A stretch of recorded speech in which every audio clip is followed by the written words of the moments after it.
A ver, aquí va una pregunta interesante. ¿Qué puede conectar a un clérigo del siglo XVIII con la política exterior de Estados Unidos en pleno siglo XX? Parecen dos mundos completamente distintos, ¿verdad? Pues la respuesta es una idea tan poderosa que fue capaz de cruzar casi 200 años para moldear la geopolítica moderna.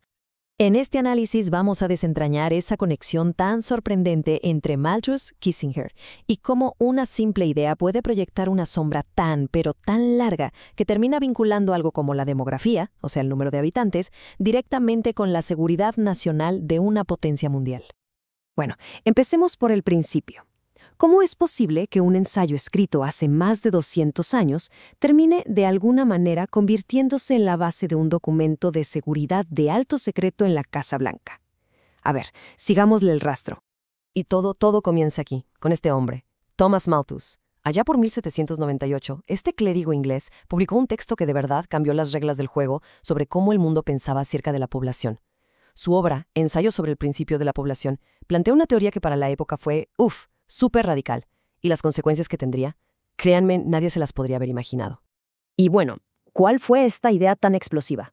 Pues Malthus estaba convencido de haber descubierto una especie de ecuación matemática fundamental sobre la existencia humana, una que, según sus cálculos, nos llevaba directito, sin escalas, hacia una crisis inevitable. La idea central de Malthus era, de hecho, sorprendentemente simple. Él dijo, la población humana tiene el potencial de crecer geométricamente. Es decir, se duplica y se vuelve a duplicar 1, 2, 4, 8, 16, ¡pum!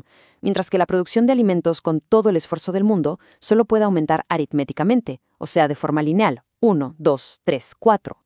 Si ven los números, es una carrera que la comida simplemente no puede ganar. Y esta diferencia, este desfase brutal entre las dos curvas, tenía una consecuencia inevitable según su lógica, la llamada catástrofe malthusiana. Un punto de quiebre donde la población simplemente sobrepasa los medios para subsistir, lo que resulta en miseria y hambruna a gran escala, así de crudo.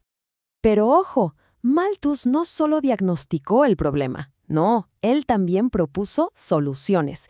Y es justo aquí donde su pensamiento da un giro bastante oscuro y, profundamente controvertido.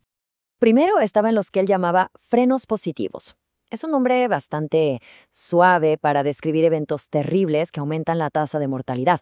Estamos hablando de guerra, hambrunas, enfermedades, pobreza extrema. Para él, estas cosas no eran tragedias que había que evitar, sino mecanismos naturales, casi necesarios, que actuaban para controlar a la población cuando ya había superado los recursos. Luego estaban los frenos preventivos, que buscaban reducir la tasa de natalidad desde el principio. Y aquí es donde se nota su lado de clérigo. Su solución preferida era la restricción moral. O sea, que la gente retrasara el matrimonio y practicara la abstinencia. Claro que consideraba otras opciones, como la anticoncepción, pero para él eso era un vicio. Aunque tenía que reconocer que también funcionaba para reducir la fertilidad.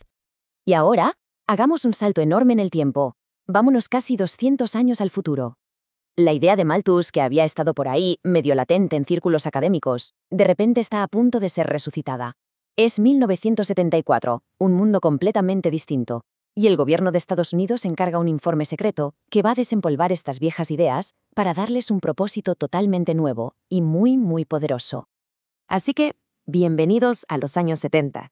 La Guerra Fría está en su apogeo. La crisis del petróleo del 73 acaba de sacudir al mundo, y en Estados Unidos está creciendo una nueva paranoia, una obsesión con la seguridad de los recursos naturales y la estabilidad global. En medio de toda la agitación interna del escándalo de Watergate, la administración de Nixon, con Henry Kissinger como el cerebro de la política exterior, empieza a reformular el problema. El crecimiento de la población mundial ya no se ve como un tema humanitario, sino como una amenaza directa para la seguridad nacional de Estados Unidos. Un giro de 180 grados.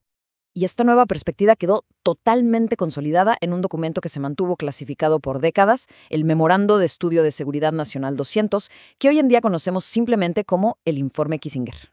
¿Y cuál es el punto crucial de este informe? Bueno, su conclusión oficial fue que el rápido crecimiento de la población en los países en desarrollo representaba una amenaza directa para la seguridad y los intereses económicos de Estados Unidos. La vieja teoría de Malthus sobre la escasez de recursos había renacido, pero esta vez la preocupación ya no era el pan, sino el petróleo y los minerales.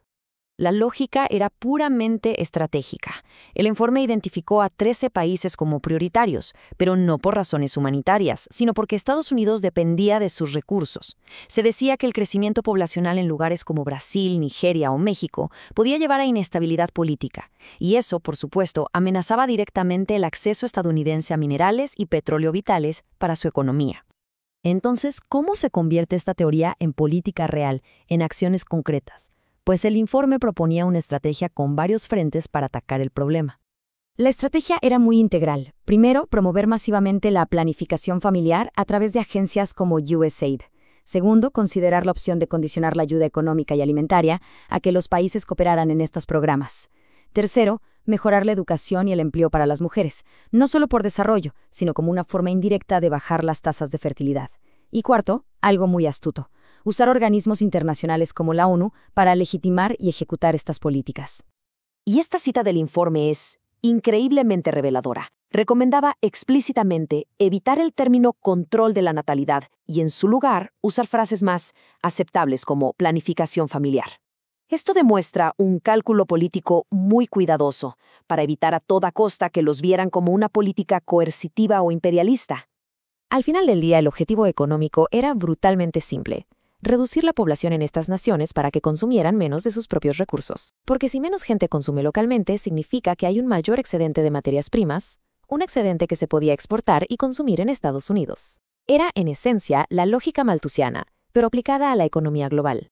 La historia de Malthus y Kissinger nos muestra cómo una idea puede viajar a través de los siglos y ser reutilizada para fines completamente nuevos, fines que su autor original ni siquiera habría soñado.